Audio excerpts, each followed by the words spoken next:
دو کی رائے یہ ہوئی کہ بات غلط ہے، لیکن اس کی بنا پر خون ریزی، جنگ و جدال، جنگ آپس میں خون ریزی کرنا یہ صحیح نہیں ہے، بلکہ مصلحت اس میں ہے کہ اس کو قبول کر لیا جائے۔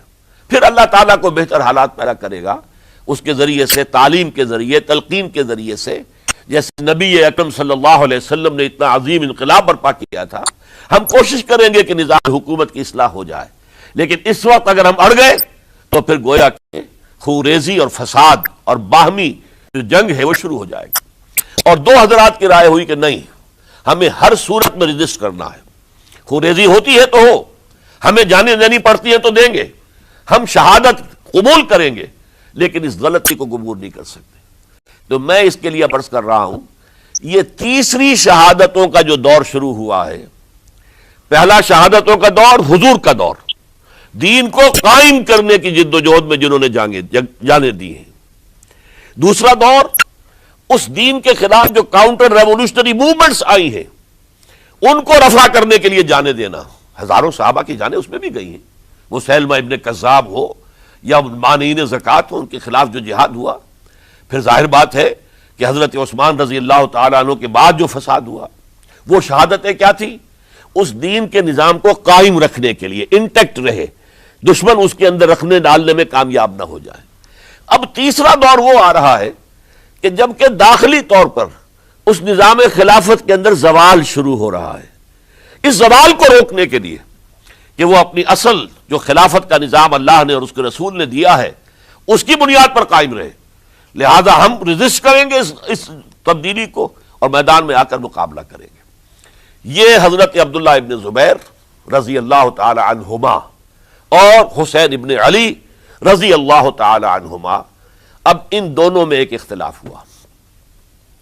حضرت عبداللہ ابن زبیر کی رائے یہ تھی کہ یہ مکہ ہے، یہ اللہ کا گھر ہے، یہ حرم ہے، اور یہاں کے لوگ بہت سے برے اثرات سے ابھی تک بچے ہوئے ہیں، پاک ہیں، لہذا ہمیں یہاں رہنا چاہیے۔ اس کو مرکز بنا کر، ظاہر بات ہے اسی مکے سے محمد الرسول اللہ صلی اللہ علیہ وسلم نے دعوت شروع کی تھی، وہیں سے وہ پھیل کر جو ہے ایک عظیم انقلاب کی شکل اس نے اختیار کی تھی، ایک عظیم مملکت جو ہے حضور چھوڑ کر گئے تھے۔ تو ہمیں مکے میں رہ کر ہی اپنی تحریک شروع کرنی چاہیے، لیکن ادھر حضرت علی کے پاس پیغام آ رہے تھے کوفے سے۔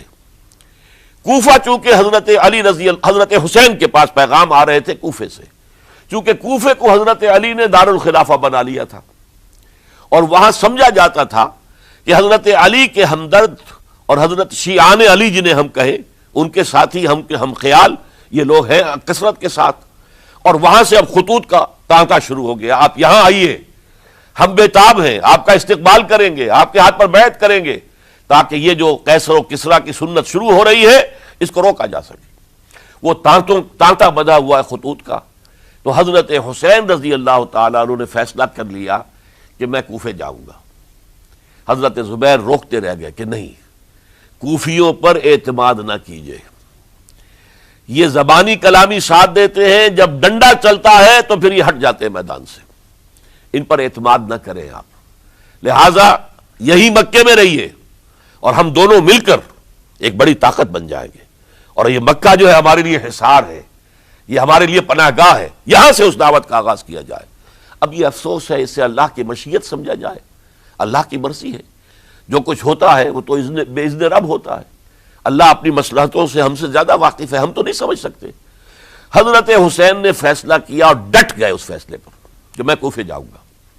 اب یہ بھی بات قرآن مجید میں آیا ہے، حضور سے خطاب کر کے فرمایا گیا فَإِذَا عَزَمْتَ فَتَوَكَّلْ عَلَى اللَّهِ، جب ایک مرتبہ آپ ایک ارادہ کر لیں تو پھر اللہ پر توکل کیجئے، پھر یہ نہیں کہ کبھی آگے کبھی پیچھے، جاؤں یا نہ جاؤں، یہ نہیں، یہ تردد یہ نہیں، بلکہ یہ کہ ایک فیصلہ کر کے ڈٹ جائیے، اس لیے کہ جو بھی نتیجہ ہے وہ تو اللہ کے ہاتھ میں ہے، لہذا اللہ پر توکل کیجئے۔ فَإِذَا عَزَمْتَ فَتَوَكَّلْ عَلَى اللَّهِ، لہذا سب نے سمجھایا حضرت حسین کو کہ آپ کوفے نہ جائیں۔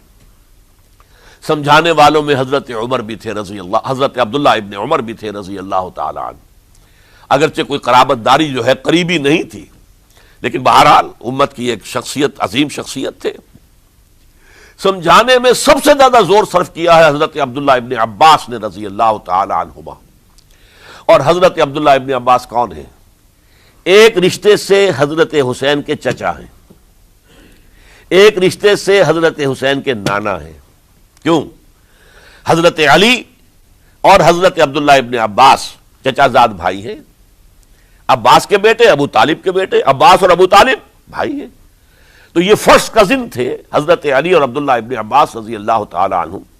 لہذا انہوں نے جب کہا تو گویا کہ ایک چچا ایک بزرگ سمجھا رہا ہے.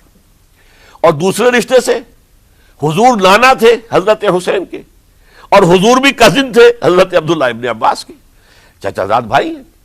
اس حوالے سے سمجھ لیجئے کہ حضور کے کزن نانا کے درجے میں آ گئے. تو یہ دو رشتے تھے حضرت عبداللہ ابن عباس کے، اور انہوں نے بڑی الہا زاری کے ساتھ بڑی اپنے مقام سے نیچے اتر کر خوشامد کی ہے. حسین خدا کے لیے باز آ جاؤ، حسین خدا کے لیے باز آ جاؤ، حسین اگر جانا ہی ہے تو اپنے بال بچوں کو لے کر نہ جاؤ.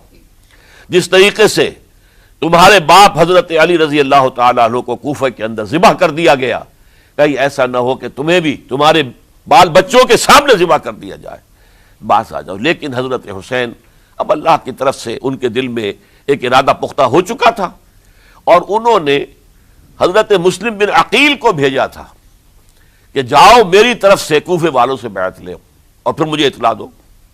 وہ گئے، وہاں 12,000 افراد نے بیعت کر لی. اب ان کا خط آ گیا کہ یہاں تو فضا بالکل ہموار ہے، اتنے لوگوں نے بیعت کی ہے، باقی بھی جیسے ہی آپ سامنے آ جائیں گے سب بیعت کر لیں گے.